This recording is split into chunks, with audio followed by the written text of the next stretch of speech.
Eu sou Mário Persona e essas são as respostas que eu dei aos que me perguntaram sobre a Bíblia. O Lemão comentou de uma mãe que ligou no telefone dele para reclamar que o filho estava sendo desencaminhado, né, assistindo os vídeos, ele estava mudando a cabeça. Então acho que a mãe estava preocupada que alguém estivesse querendo tirar o filho dela da igreja ou alguma coisa assim.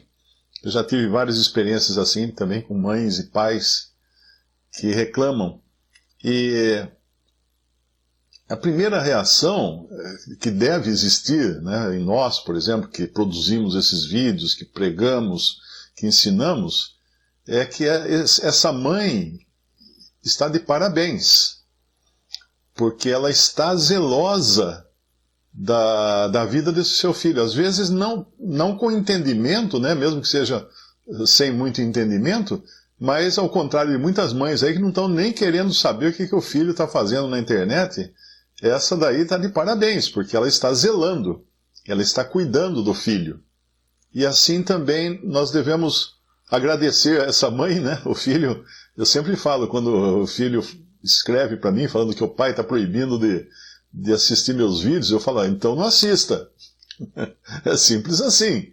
E jogue na conta do seu pai a responsabilidade disso. Ele que vai ter que dar conta, se ele estiver agindo errado em fazer isso, né? Mas ele está fazendo de boa vontade, ele está fazendo na melhor das intenções, mas ele terá de dar contas. Mas é um privilégio, então, um filho que tem um pai, tem uma mãe, que esteja zelando dessa maneira. E nós devíamos também considerar um privilégio por termos um pai que cuida de nós, às vezes até com alguma cintada, com umas chineladas, né? Como fala lá em Hebreus capítulo 12, versículo 3. Considerai, pois, aquele que suportou tais contradições dos pecadores contra si mesmo, para que não enfraqueçais desfalecendo em vossos ânimos. Ainda não resististes até ao sangue, combatendo contra o pecado, e já vos esquecestes da exortação que argumenta convosco como filhos. Filho meu, não desprezes a correção do Senhor, e não desmaies quando por ele fores repreendido. Porque o Senhor corrige o que ama, e açoita a qualquer que recebe por filho. Se suportais a correção, Deus vos trata como filhos. Porque que filho há a quem o pai não corrija? Mas se estáis sem disciplina, da qual todos são feitos participantes, sois então bastardos e não filhos. Além do que tivemos nossos pais, segundo a carne, para nos corrigirem, e nós os reverenciamos. Não nos sujeitaremos muito mais ao Pai dos Espíritos para vivermos? Porque aqueles, na verdade, por um pouco de tempo nos corrigiam, como bem lhes parecia, mas este para o nosso proveito, para sermos participantes da sua santidade. E, na verdade, toda a correção ao presente não parece ser de gozo, senão de tristeza, mas depois produz um fruto pacífico de justiça nos exercitados por ela. E aí ele fala, tornar a levantar as mãos cansadas e os joelhos desconjuntados. Na realidade, nós deveríamos também enxergar a correção, aquela que vem do apóstolo Paulo, né, como eles deveriam estar enxergando aqui, ou que vem de irmãos que chamam a nossa atenção, você não está andando do jeito que deveria, você está fazendo isso, fazendo aquilo outro. E a gente sempre recebe a demonstração com resmungos, né?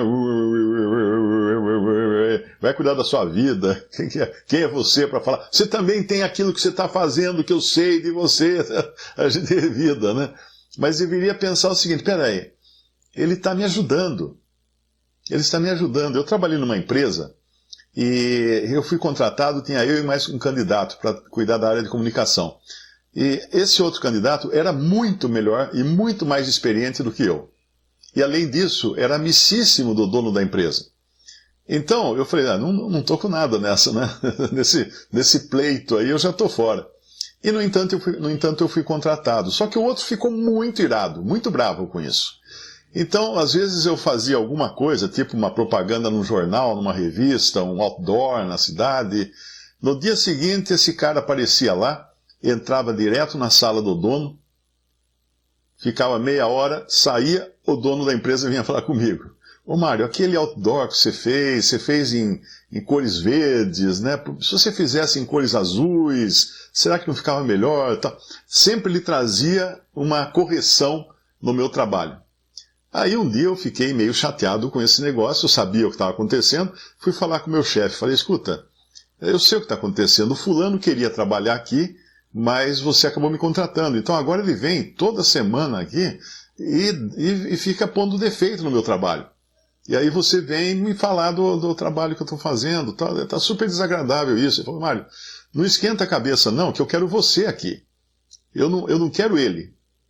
É você que eu quero aqui. Mas por quê? Ele é melhor que eu, por que você quer aqui? Não, você tem que entender o seguinte, olha. Eu, com o preço de um funcionário, eu ganhei 2.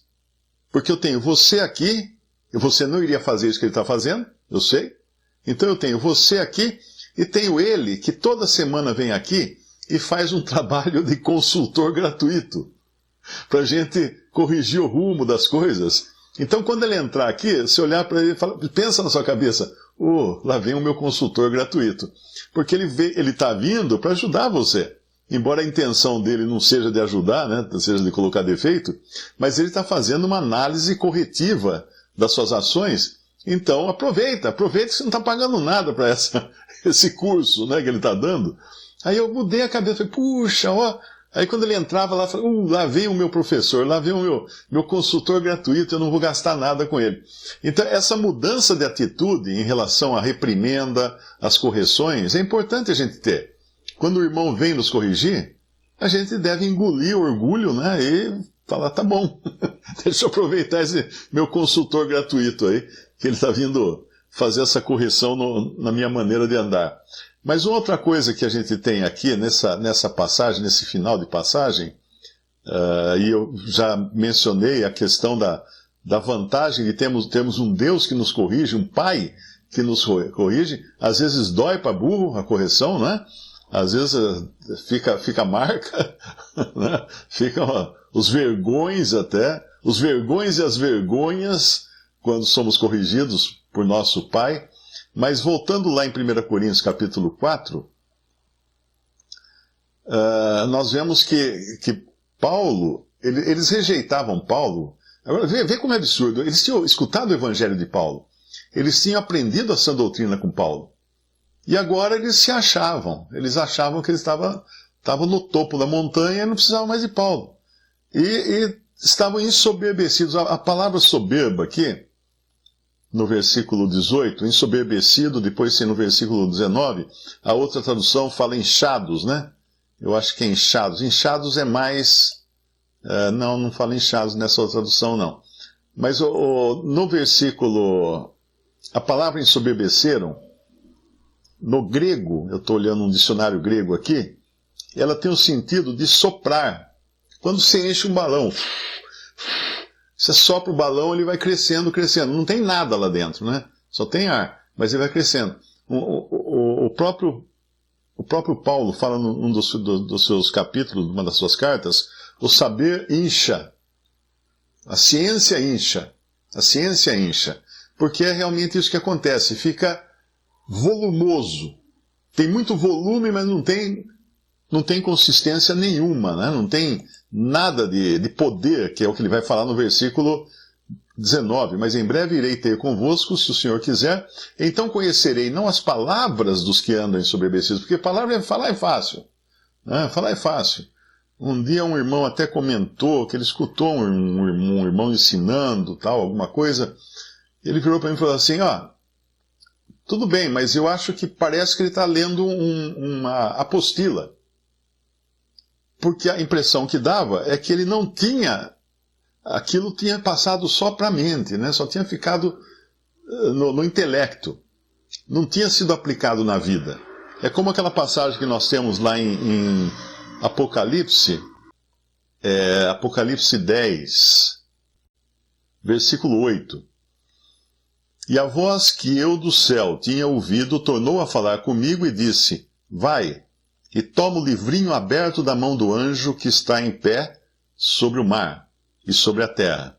E fui ao anjo, dizendo-lhe, dá-me o livrinho. E ele disse-me, toma e come-o.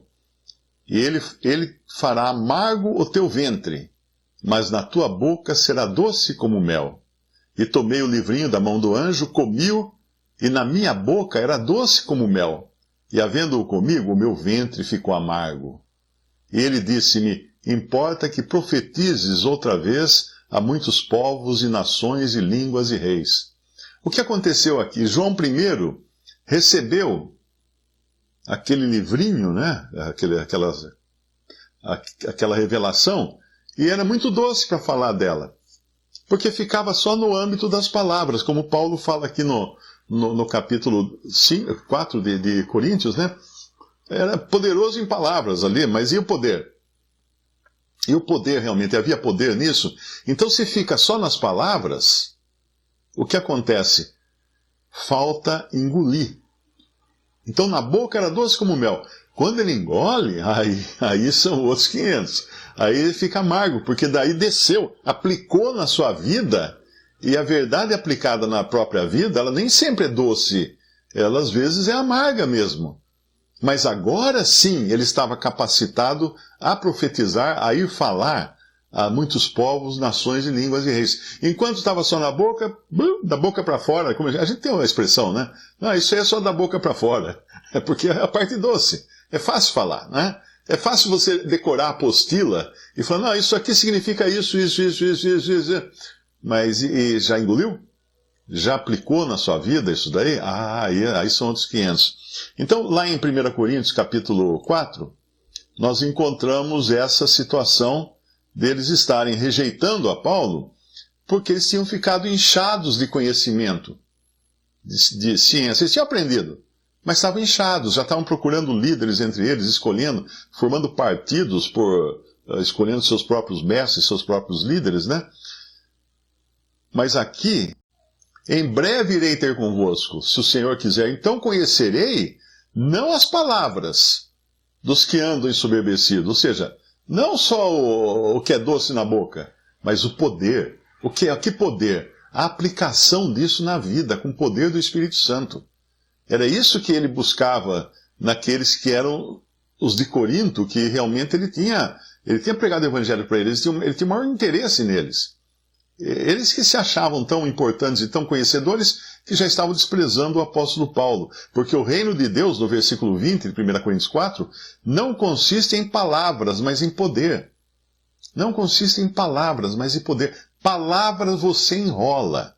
Eu já percebi isso. Eu estou cansado de receber quando Paulo fala da mulher, por exemplo, um exemplo que é clássico, né?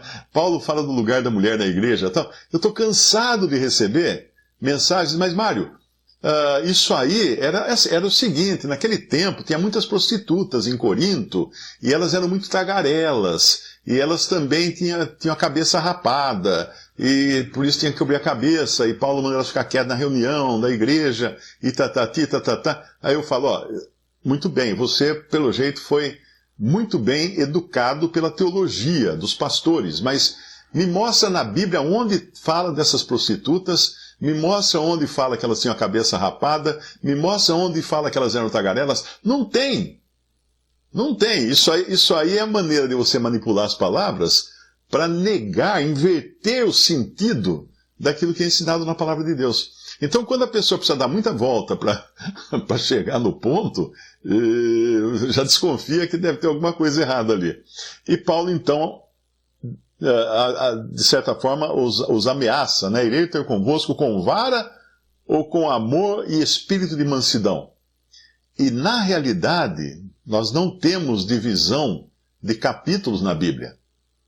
Os capítulos foram inventados muito tempo depois, são muito recentes os capítulos. Versículo, então, mais recentes ainda. O texto era um só. E se você lê esse texto corrido, o que você vai descobrir quando ele fala irei ter convosco com vara ou com amor e espírito de mansidão?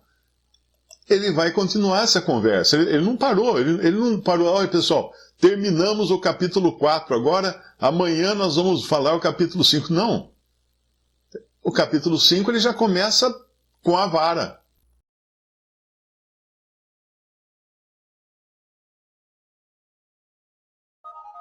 Visite respondi.com.br. Adquira os livros ou baixe e-books. Visite 3minutos.net. Baixe o aplicativo.